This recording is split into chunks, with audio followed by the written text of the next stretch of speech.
The National Institute of Standards and Technologies has a long list of companies on a special artificial intelligence advisory group called the AI Safety Institute Consortium. Members advise NIST on a variety of matters, and among the latest members, the Human Factors and Ergonomics Society. Here with more is the Society's lead on outreach and government relations. She's also president of SA Technologies, Mica Endsley. Ms. Endsley, good to have you with us. Nice to be here. And we should also point out that you are former chief scientist of the Air Force, so you have been involved in automation and in human augmentation and human-machine relations, let's say, for quite a while. That's correct. Let's get to the Human Factors and Ergonomics Society. What is that all about, and what's your experience there? The Human Factors and Ergonomics Society is a professional organization. It's a leading professional society for human factors and ergonomics professionals in the United States and really worldwide. We focus on developing and designing systems to support human performance.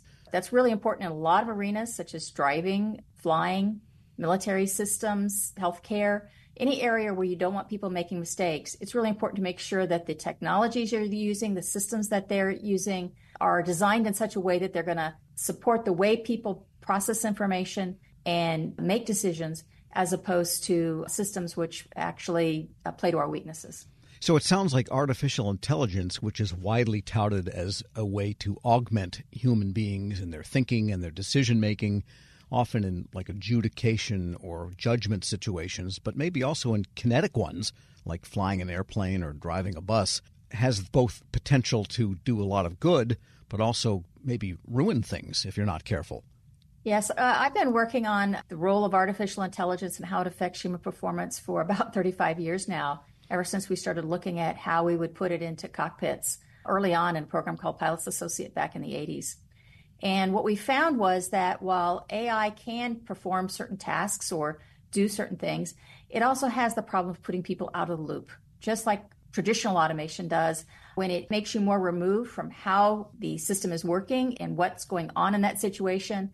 And that lack of engagement, we find, reduces people's situational awareness. It reduces their ability to understand what's happening and then to be able to oversee the automation effectively and jump in when needed. And that's the real challenge that we see with AI. Right. So AI could be an advisor, but, again, in thinking in kinetic situations or motion situations, but not necessarily actually perform the function. I'll just make up an example. Suppose you had a sensor system that knew when ice was about to form. Well, it could automatically turn on de-icers, but maybe it's better for the pilot to at least be warned, but the pilot turn them on so that they don't fall asleep while their wings ice up. Yeah, it turns out to be really interesting as to how it works. If you automate the actual control tasks, so that might be actually flying the plane, for example, or steering the automobile, what we find is that puts people the most out of the loop in terms of advanced sequence of operations. So they have the biggest problem of understanding when something's gone wrong if you leave them out of the loop. So leaving them in the loop so they're actually performing tasks is good. A lot of systems are designed to be recommender systems, like you say. They provide guidance and recommendation, and people think, oh, that'll be better because the person will be more in the loop, the more understanding of what's going on. And what it turns out is that if the system is correct, then that's true. You get a lot of benefit. But when the system's incorrect, you actually lead people astray more. So if it miscategorizes a situation, for example, or you're reliant on it and it's incorrect, people are much more likely to be making a mistake than if you had just left them alone. So even simple recommender systems can have a negative effect on human performance unless they're absolutely perfect, which they really usually aren't. We're speaking with Mica Endsley. She's president of SA Technologies and the lead on outreach and government relations for the Human Factors and Ergonomics Society. Let's talk about that NIST consortium. What is Human Factors and Ergonomics Society bringing to it? What is it they're seeking from you as they put this consortium together and learn what they need to learn? I guess this is all ultimately congressionally mandated. Yes, so Congress and the White House have been very concerned about what's happening with AI. They see this as being a very transformative technology, potentially, in terms of how it affects our society, in terms of employment, in terms of legal issues such as liability, and really even where we're looking at just adding AI to help people in a job, it can dramatically affect human performance in terms of people's ability to do those jobs. So they are looking to the National Institute of Standards and Technology for guidance on this. It's a very technical issue. And NIST has set up this AI Safety Consortium. It's an AI Safety Institute Consortium. So this consortium includes people from industry, from the academia, people who've been doing research on this, as well as nonprofits that are heavily involved in issues such as AI performance and ethics. And they're bringing all of these groups together to really provide the best guidance we can on what are the critical issues that need to be considered here, and how do we formulate guidelines and testing standards so that we can make sure that AI is implemented safely in our society. Maybe discuss for us the connection then, what the society brings in terms of ergonomics, because ergonomics, I think people tend to think of it as, well, you know, a keyboard bent so you don't get carpal tunnel syndrome or something. That's yes. Probably the most hackneyed example known to man. But how does it raise to the level of interacting with AI? So human factors and ergonomics actually covers a whole wide range of areas where people interact with systems. You talk about the physical technology, the ergonomics. So people are used to thinking about ergonomic chairs or ergonomic workstations. And there we're trying to prevent physical injuries. But human factors has been long involved in other kinds of issues, perceptual performance and cognitive performance as well. So we have a long history of working on issues like automation and artificial intelligence, and how people interact with these technologies to affect their decision-making and their performance in doing a job.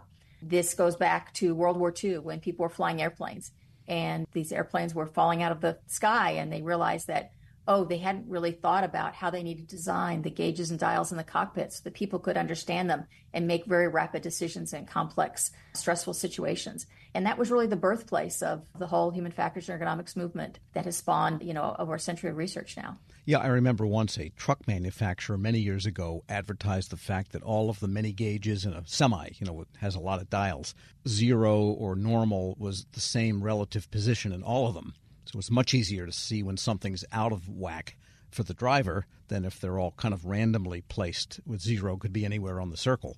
That was a very early human factors discovery. They did research to actually establish that and show that it really improved human performance. So very small things about how we design technology can make a big impact on how people interact with it.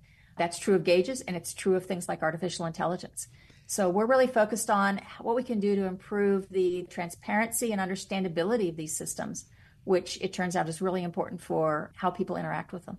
And in terms of human performance, sometimes people have expectation biases, or they think they know something and figure out the answer in advance. I was talking to one federal practitioner the other day, and this agency is applying AI in a lot of areas. And I said, well, does this simply confirm the decisions the decision makers would make, or does it sometimes throw up something from the AI that makes them say, gosh, I never looked at it that way, and it's right, and I was wrong? There's that factor also, fair to say? There is. And what we have found is that traditionally the way that the AI or the automation gets implemented is it comes in up front before the decision process. And when that happens, you actually get decision biasing. So if the automation is correct, and it's 100% reliable and it's accurate, then that's a real benefit. But when it's incorrect, it actually can lead people the wrong way. So they become more reliant on the system, and they're more likely to make errors than if you had left them alone. When you implement it the other way, and as you described, if it comes in at the end of the decision process and says, well, did you think about this or this or this? Then actually that can help people in many ways and help them to maybe consider a broader range of things than they did. So even when you implement the AI, makes a difference. So it sounds then like it's incumbent on the operators of the AI system to make sure that it's trained properly so that it doesn't start producing results that are simply not applicable, and to monitor that over time to make sure it stays in band. Well, that's one of the real challenges, is the people who are actually using the AI know very little about how it works or how it was developed or what situations it'll work for or not work for. Even the developers of the AI, who should have that responsibility, oftentimes don't know what's going on under the hood. Because the way the AI works is it's basically just a pattern matcher. It's trained to recognize patterns, and it'll execute those patterns, but it's very opaque. It's a black box in terms of how it works. So the developers don't always know. You can have biases creep in, which they've seen in a lot of employment screening systems, for example, where it might be biased against women or minorities. And the developers didn't know that, and the people who are using it don't know